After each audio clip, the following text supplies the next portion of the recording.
Okay, and the final of the hip joint videos. Now there are some pressure points and some oriental skills to release the tension surrounded by hip joint.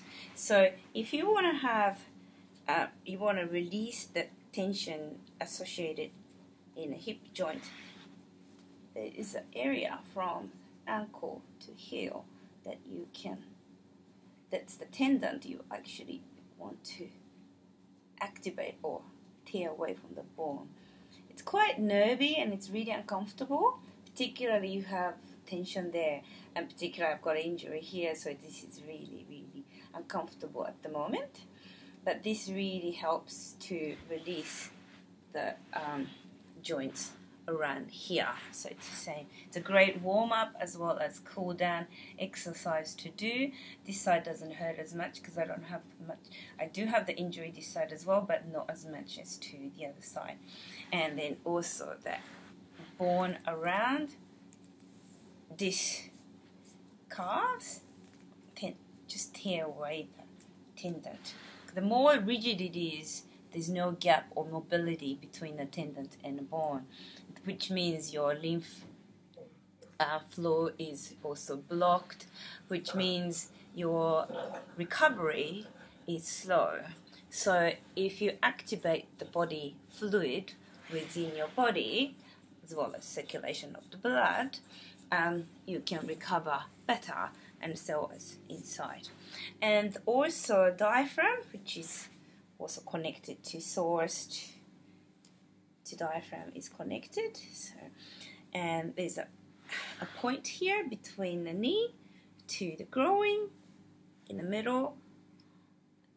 Once again, it's quite a painful spot, but release that really helps to ease off the diaphragm, which actually does ease off your psoas, which basically is the agonist-antagonist with your or your thigh muscles. So you need to release that. The back of, so you can see hip joint is here. So those muscles are used quite a lot in karate, and it's very hard to massage yourself. So I use this cactus ball to go on top of it, so you can really use your body weight and your balance skill to ride on top of the muscles around it and ease off. And that's really important, particularly if you do some kind of holding position, like kikomi for a long time, for example, like in a kata, and like activities like ballet uses this a lot. And you just need, if the muscle gets really tense, it's very hard to undo. But you don't want to spend all the money and time to go to masseurs all the time, which is great if you can. This really does a wonder. So it can be in a lot of different ways. And you find the spot that releases it. And it's, you can do from the back side. And also, this is the hip joint from front side. So you can ride on top of it. You'll find your own comfort because everyone's got a different hip joint, which I'll show you in a diagram in another occasion. But depending on the shape of your hip socket and the shape of your hip bone, the capacity for you to open your legs are different. Women and men are different. Asian to white people are different. Even within the same race, it's very different amongst individual. Of course, you can change the mobility. You can always increase and improve within what you've got. So you have to talk to your own body. Once again, you have to know good pains and bad pains.